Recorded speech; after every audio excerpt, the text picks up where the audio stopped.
Hello and welcome to the Whole Health Cure.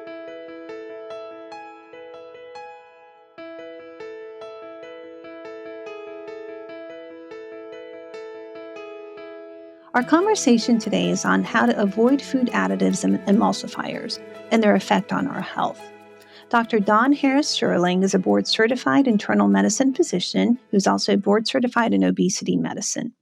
She's most recently the author of Eat Everything: How to Ditch Additives and Emulsifiers, Heal Your Body, and Reclaim the Joy of Food. Dawn, so great to have you.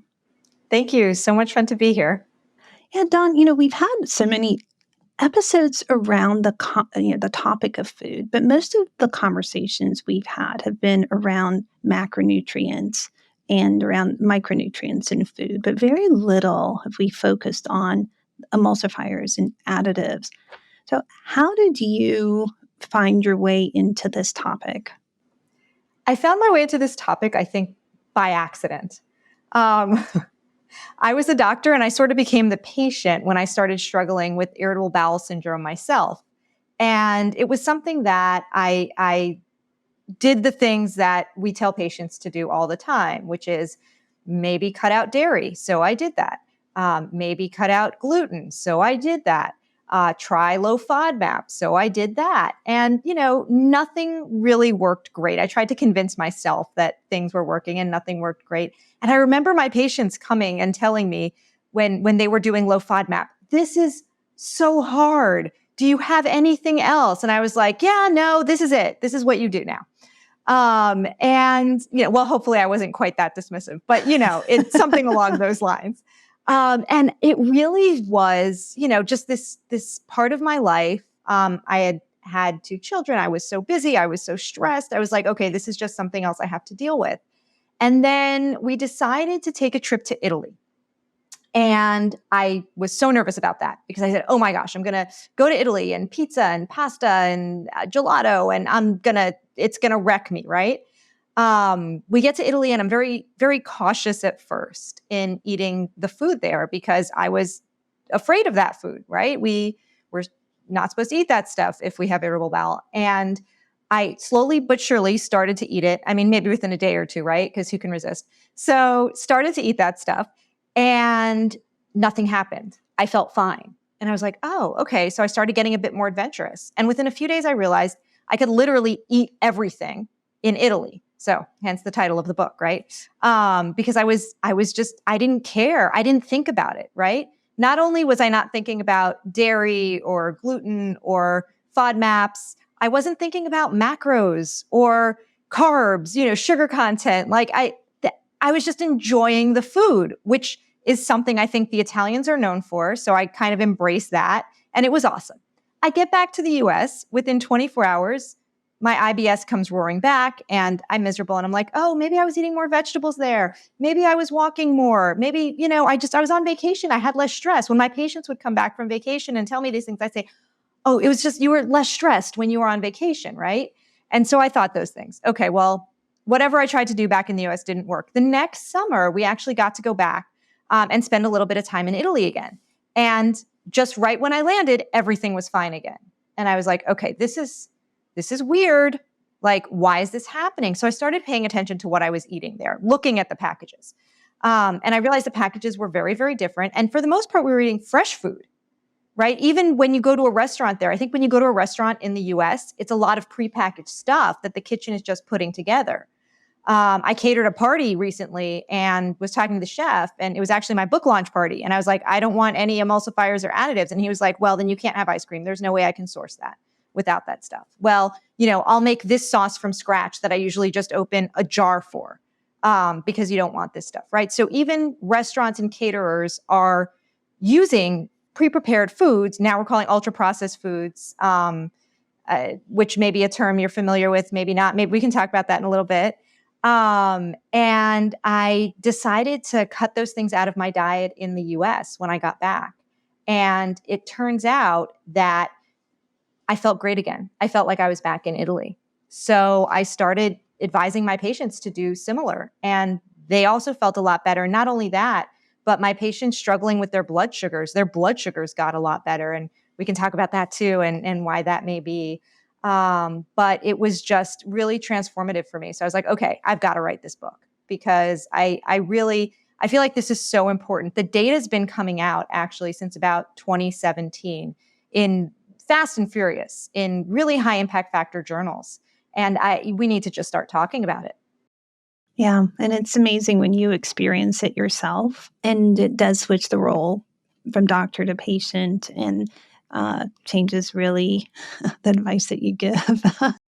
Let's go back to Italy and the food in the US. So, the differences between the food. What were the big differences? The differences in Italy is everything's really pretty fresh for the most part. Not to say they don't snack, but their intake of ultra processed food compared with the US is way less. We have one of the highest intakes. We're eating almost 60% ultra processed food here in the US, and our kids are maybe eating up to 70% on average ultra processed food in a given day, which is a lot. Maybe in Italy it's something closer to 20% or so. And for the average family. And for the most part, it's fresh food, freshly prepared food. They're really, embrace their food culture. It's a big part of their culture. And if you go to a restaurant there, you might get 3 choices of vegetable. It's not infinite. It's like, this is what's growing there. This is what you get. You're not going to get a million choices.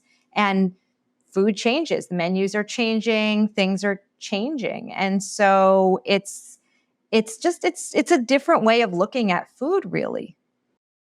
And Dawn, you've mentioned ultra processed a couple times. So, can you explain that term? Sure. So I am borrowing from the NOVA food classification system, which I also talk about in my book, which was developed by a physician scientist in Brazil by the name of Carlos Monteiro, and along with the team. And so they looked at food and they were trying to think about, well, how can we start sorting processed from ultra processed? Because we talk about processed food, but is there a difference? And it turns out that there is a difference. And so the NOVA system says category 1 foods are whole foods. And that should form the basis of any diet, any healthy diet should be mostly whole foods.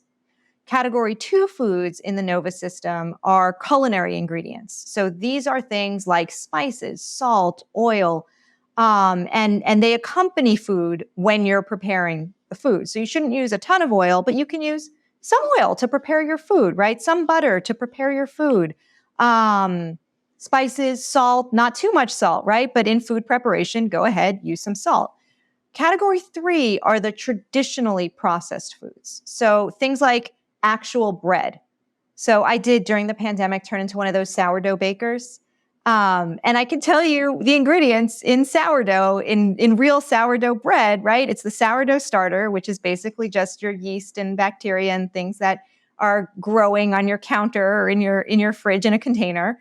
Water, flour, and some salt. That's it. That's bread. So that's a processed product, but it's not ultra processed. Same thing with traditional cheeses, things like that. Processed, right? Milk is your whole ingredient. Cheese is your processed ingredient, but it should only be milk and the cheese cultures and maybe a little bit of salt in the cheese. And that should be it. And so when we look at ultra processed, that's category 4. Category 3 are the traditionally processed foods in NOVA. Category 4 in NOVA are the ultra processed foods. And those are things that are full of the additives and emulsifiers, and they're meant to stay shelf stable for long periods of time, but not using traditional, for hundreds or even thousands of years processes like fermentation that, you might do for yogurt, but putting a ton of stuff into the yogurt to make it thicker, to make it last longer. Those things then make the food ultra processed. And in terms of the additives and the emulsifiers, so additives include food colorings, and what are the different types of additives? Yeah, so there are a whole bunch of different types of additives, and the European classification system is probably the best one. And they break it down to all kinds of things like you're talking about, like humectants, anti-humectants, colorants, flavorings, stabilizers, right? So tons of different categories. And so when I wrote my book, I was really looking at the stuff because we have thousands of additives, right? And I think it's really hard to say avoid all additives. Some people can, and that's amazing. But I think it can be really, really challenging. And then, of late, people are challenging the ultra processed definition, saying, well, is this ultra processed because it has some calcium carbonate in it? Is this ultra processed because it has some citric acid in it, right? Or ascorbic acid, or something that we know to be pretty innocuous in food? And start arguing those details. So when I wrote my book, I was like, okay, where's the evidence for this? And actually, when I came back from Italy, so I said, I'm doing PubMed searches on these ingredients, right? What do we know about what's in the food? What do we really know? Because we used to think, at least when I was in medical school, that whatever we don't digest just passes through us innocuously, goes into the toilet, end of story. And now we know that's not exactly true because we're starting to sort through the mysteries of the microbiome. So nature abhors a vacuum.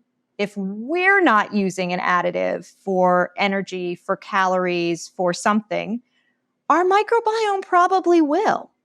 And that's, the fact of the matter is nature is built to use all its resources. So our microbiome actually winds up using a lot of the additives. And it turns out that those additives that our microbiomes use tend to have more of an impact on our gut and probably outside of our gut as well, now that we have a lot of information about the stuff the microbiome is doing through the short chain fatty acids that they produce when they utilize the substances that we're eating for energy.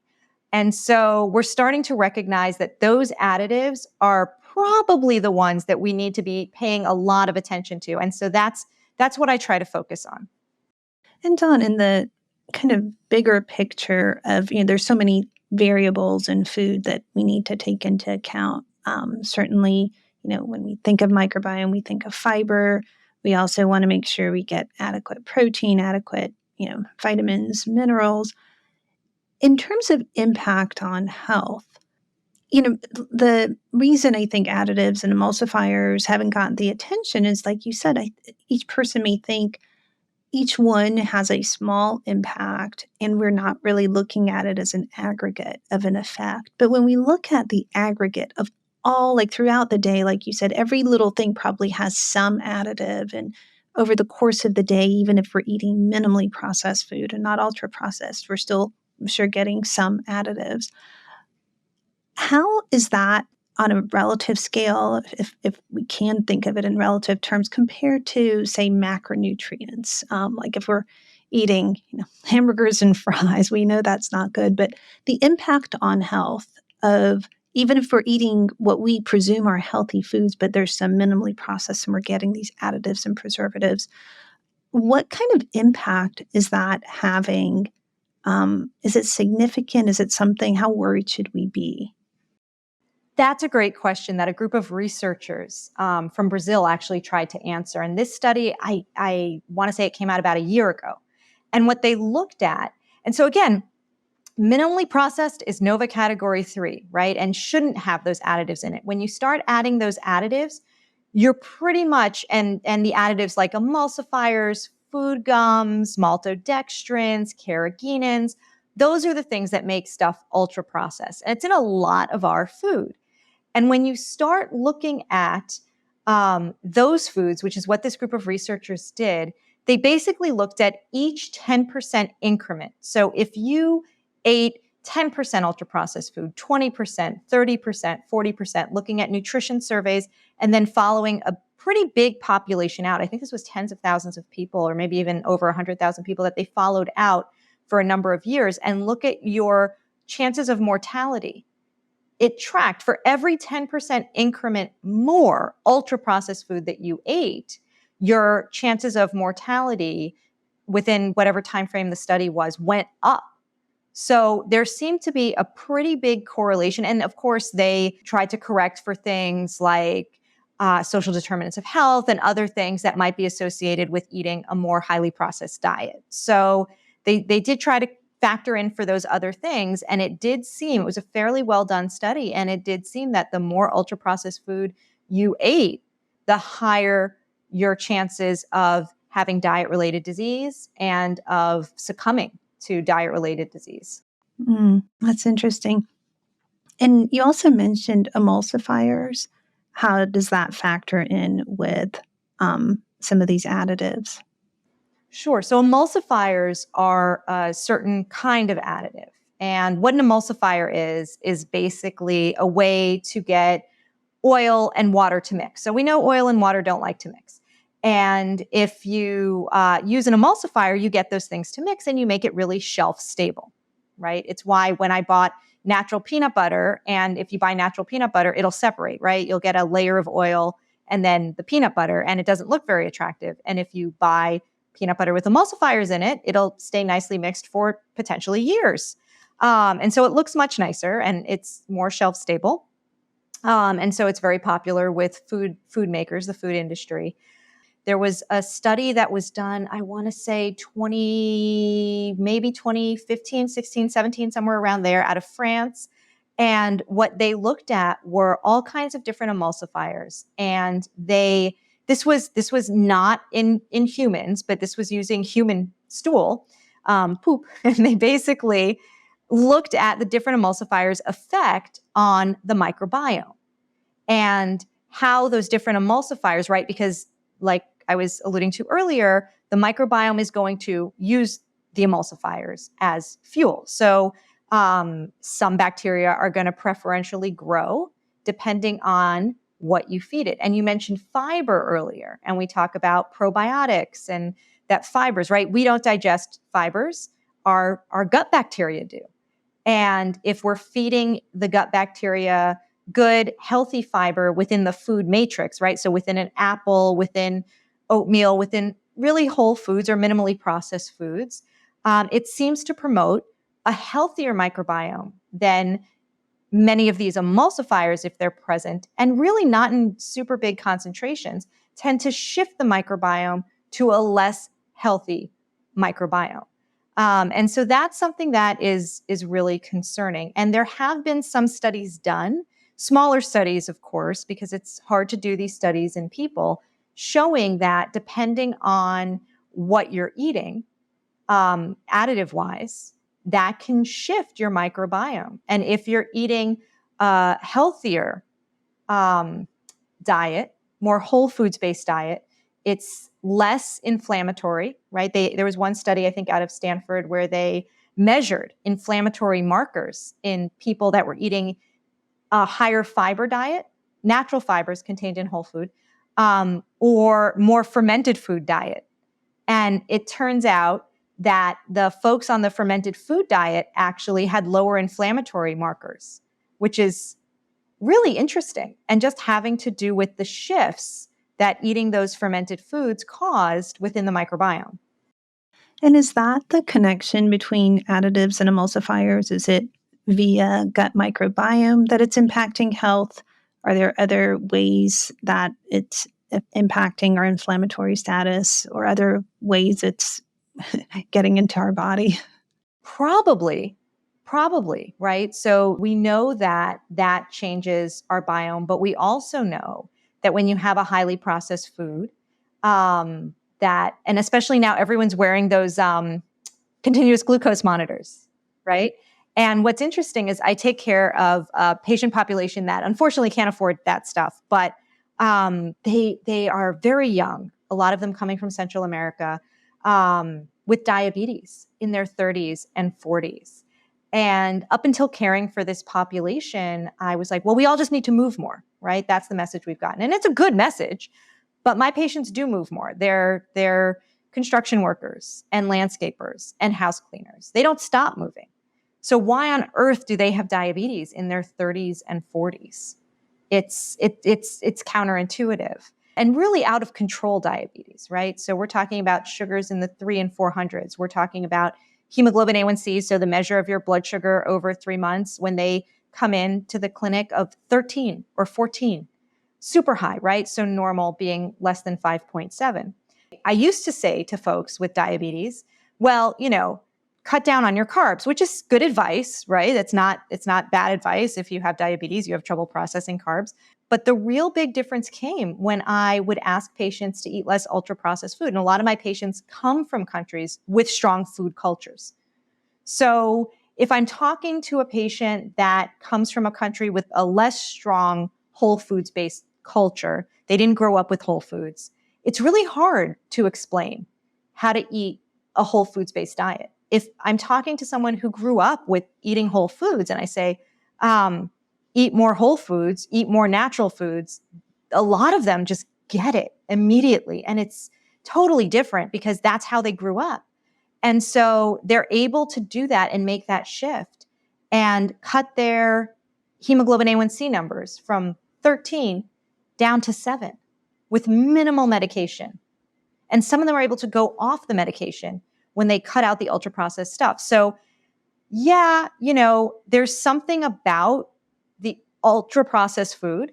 Is it just the additives? No, it's probably right. This high sugar content, no one's saying that's good. These really processed carbohydrates, right, that have the fiber stripped from it. And then even if they try to add it back, and you look and the food gums are considered fibers, but they're being digested, right? Because it's sort of like this food is pre-digested. And so in the ultra-processed food, those fibers, the added fibers, are being digested way earlier in our GI tract than they would be if they were within a food matrix, in an apple, in a vegetable, in something that your body needed to digest. The actual fibers wouldn't get to where they're going until later, wouldn't be able to be digested by the microbiome until later. So there are all kinds of things at play with ultra-processed food that aren't good. Absolutely. I mean, it changes the macronutrients, the micronutrients, like you said. So it's the whole package of it has so many ways that it impacts health. And so if a person wants to avoid ultra processed foods, I mean, like you said, you can certainly start with whole foods, but people eat meals, and meals are made more of more than just single ingredients. How would you advise a person to make a transition, and what should their grocery store trip look like, et cetera? Yeah. So it's hard. Change is hard, right? And it's hard for us to change all at once. Nobody can, decide, okay, I'm going to go to the grocery store tomorrow and not buy any ultra processed food and just make everything from scratch if you've never done that before. So that becomes a challenge. And so what I tell people to do is just pick 1 or 2 items that you're going to examine, that you're going to look at, right? So if you generally buy yogurt, look at your yogurt. And if it has 7, 8, 9, 10 ingredients, and those aren't, the bacteria that are in there, the yogurt cultures, but you're looking at food gums and you're looking at maltodextrin or high fructose corn syrup or all of these things, decide to go and look for another brand of yogurt that's just milk and yogurt cultures. And don't buy flavored yogurt, but decide, okay, I'm going to put some fruit into my yogurt. Maybe a drizzle of honey if you want it to be a little bit sweeter, right? Some nuts in there for a little extra fiber and protein, right? And those macros that we're talking about, and to make it more satisfying as well. But buy plain yogurt, buy plain Greek yogurt, and say, okay, I'm gonna look at the bread that I'm buying. And if it has a zillion ingredients, I'm going to go to the freezer aisle, because real bread actually needs to stay frozen. If you've ever had real bread, it's going to last a day or 2 days. If it's sourdough, maybe you can get 5 days on the counter where it's okay, but it's not going to last 7 weeks. And so if your bread's lasting a few weeks, it's not bread. It's ultra processed bread-like substance. So go to the freezer section, see what breads are there, and see if you can get some minimally processed bread out of the freezer section or even the bakery section. But I will caution that in the supermarket, a lot of the things that are meant to look freshly baked are not really.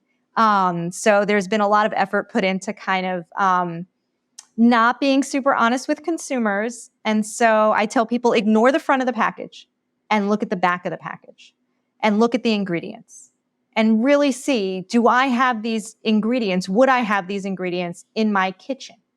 And if you're looking at stuff and it's like, no, I don't have xanthan gum in my kitchen, although some people do now. And they sell it at specialty grocery stores in the health food aisle, which is frightening, right? Because it's been associated with inflammatory bowel disease, colitis, other things. And so the fact that, it's mind-boggling, right? So if it wasn't in your mother's kitchen or your grandmother's kitchen or your father's kitchen or your grandfather's kitchen, maybe leave it and look for something else. But 1 or 2 items when you go to the grocery store, make that switch. And if you're not a cook, try learning to make some simple meals. Don't try to make something super complicated. When my son, we said, okay, you're going to start to learn how to cook. It's very important, right? He's going off to college next year. You've got to learn to start to cook. And he picked this super intricate dish to make. And no, it didn't go well, right? I can give you the details later if you want, but it didn't go well. So no, pick something simple. I'm just going to make something simple and easy and with using whole ingredients and one dish. Start from that. Dawn, are there like a top 5, additives to avoid? Like, there are just so many. And I think when people look at that ingredient label, there's probably, different gradations of harm, if you will. And some, like you said, as a rule of thumb, it's if you can't pronounce it, right, it's probably not good for you. But in that bucket are also, like you mentioned, yogurt cultures, which are good for you, and you can't pronounce any of those. So it can get a little confusing of all those things that you wouldn't have in your kitchen, which are super bad. What should be on your absolutely, do not eat list? Or is that a framework that we can look at it? Are there like different gradations, or is it just a general rule of thumb of the less the better? I mean, the less the better. I think that's a good rule of thumb, but for sure, right? So we have some researchers, dedicated researchers who are working on trying to sort out, are all additives terrible for us? Probably not. But the issue is that they've gotten approved, they've gotten into our food system with very little research, right? And if they even have any research on them, which most of them don't really, it's very limited feeding studies. I think only a quarter of food additives have had feeding studies, and then it's generally in a healthy population for a couple of weeks. We're consuming these things for years and years and years. So, the problem is we don't know what we don't know. But here's what we do know. We do know that there are certain additives that have been studied that really seem to be bad actors. So I mentioned carrageenan. Carrageenan is one that is pro-inflammatory. And in my book, I tell an anecdote about my husband working in the lab, working in research with mice, where he used carrageenan as to cause inflammation in the mice. So then he could then treat the inflammation with whatever they were testing. And he feels very badly about having done that. But he did do that. And when we were looking at our cream cheese and there was carrageenan in it, my husband was like, what? What's in that? And I was like, look, here, it says carrageenan. And he was like, I use that in the lab to cause inflammation. Well, it turns out carrageenan, yes, causes inflammation in humans too. And we should probably not be eating it. So if you see carrageenan, don't eat it. Maltodextrin is another one that is not an emulsifier. It's actually more like a sugar molecule. But maltodextrin has been associated with fatty liver disease, non-alcoholic fatty liver disease, which now everybody seems to have. When I was in training, that was, almost in no one who didn't have an alcohol use disorder. So now we're seeing fatty liver in everybody. And maltodextrin has been implicated in that, as well as metabolic syndrome, as well as lots of other things. So maltodextrin, good to avoid. Polysorbate 80 is another one that's been studied and that's been shown to be pro-inflammatory, associated with inflammatory bowel disease. The same thing with CMC, carboxymethylcellulose, has been shown, just like polysorbate in those studies, to be associated with a whole slew of diseases. But really, a lot of colitis is the most worrisome thing. Okay, so you asked me for 5. So my 5th one is, I'm going to cheat, and I'm going to say anything gum.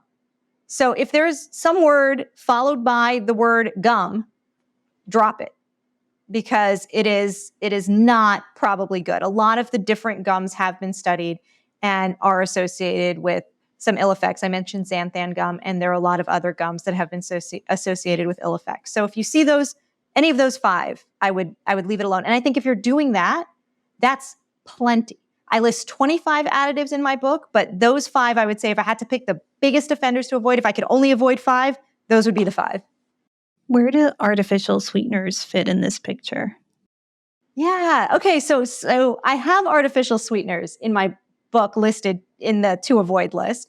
And now, given the evidence that's come out in the last year or so, I kind of want to throw all the artificial sweeteners in there, right? Like, let's just avoid them completely, because the WHO came out, the World Health Organization came out, I'm sure you saw a few months ago, saying, yeah, there's no evidence that artificial sweeteners help prevent disease, and in fact, may be contributing to it. And people like went nuts when they were like, what? This is crazy. And they were like clutching their Diet Coke to their chest. And they were like, don't take this away from me. Okay, nobody's coming for your Diet Coke. It's okay. But I think what the WHO was saying was, listen, these things are not super well studied, actually. And, they're being promoted as healthy. And there's not data to support that claim. So if you love your Diet Coke, have your Diet Coke, it's okay, or your diet, whatever. It's not really diet, because as the WHO pointed out, they're not really associated with weight loss or maintenance of weight loss. And what people, I think, forget is in that WHO statement, that World Health Organization statement, they also said, like, chill out with the sugar too, although they probably worded it a little bit better than that. So it's not like they want you to consume a ton of sugar. People are like, well, if I give this up, then I'm going to have to drink a real Coke. I don't think it works that way. No, the WHO is saying drink water. Like, if you're going to have a real Coke, I mean, I don't know, maybe that's just as bad. Maybe it's worse. Maybe it's not worse. We actually don't know. But probably don't have Coke, don't have a Diet Coke, at least not regularly. Occasionally, fine. We can do anything occasionally, right? For the most part. But for the most part, pick water. Pick something that is not an ultra-processed substance to drink. Mm-hmm. So I'm going to ask you my last question. And, when you were in Italy, you obviously had to eat in restaurants and, get food on the go. And a lot of people that, live here end up eating out a lot of meals and don't home prepare. And of course, if you're in Italy, you're lucky because you get to eat fresh seasonal vegetables. And here, like you said, even if you think you're ordering healthy, probably the way the food is sourced may already be ultra processed. What's your advice for people that are going to just grab and go? They don't have time to get ingredients from scratch and avoid the ultra processed from the grocery store. So what's a good way to navigate the eating out part? Great question. In the book, Eat Everything, I have a whole chapter devoted to eating out, because I want to be able to offer people actionable advice. So it's not useful just to say, oh my gosh, everything's terrible and there's nothing we can do. And, let's all put on our tinfoil hats and go in our bunkers. No, that is not good advice. I wrote this book because also patients asked me, tell me what I can eat. Just tell me what I can eat. Some of those patients on the low FODMAP diet, just stop telling me what I can't eat, right? And so when you're going out to eat, I think the best piece of advice is just try to recognize the food. If you can recognize the food, right? If you're going somewhere and you see a chicken and it looks like chicken as opposed to a chicken nugget, and you can identify the substance and say, oh yes, that looks like chicken, that's probably better than the alternative. And not that it's coated in a ton of breading or anything like that. If you were talking about a burger and fries, so instead of fries, a baked potato, right? It looks like a potato. And you're like, oh yes, I can identify that. It looks like how it looked when it came. So whatever we're doing, wherever we are, whether we're at home, whether we're out, if you can eat things that look more like how they originally came from nature, you're probably doing a pretty good job. And so I would say when you go out to eat, just look at the stuff. And if you can, order a salad with oil and lemon on the side, because dressings are a big culprit where they put a lot of these thickeners and emulsifiers. Lemon looks like lemon, oil, yes, it's processed, but minimally, hopefully. And so put that on your salad instead of the dressing. And you can identify all the ingredients. You're on your way. Mm-hmm. Dawn, is there anything that you think is important for people to know that we haven't had a chance to talk about? I think the really important thing is we're all so stressed out about food. We're stressed out about everything. And I don't want to give people another thing to be stressed out over, right? Because I'm sure you've talked in your podcast before about how stress is not good for us, right? And they'll flare your IBS.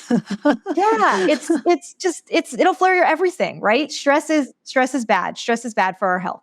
And so don't stress, right? Let's just try to learn something from cultures that are able to find joy in food and embrace food. We're so worried about our food all the time, and that's not good either. So I would say try to find the things that make you happy, that bring you joy when you eat. If those are good for you too, even better. But as much as you can, try to just find the joy again in eating, because it's just become another thing to worry about. And that's not great either. So we want to be joyful and we want to have fun with it. And if you can, with friends, doing things with friends is always better. Getting your family involved with you to try to cook, or at least make them clean up, right? If you're going to cook, which is what we try to do here, not always successfully, but yeah, just again, try to enjoy it. Try to make it something you can enjoy.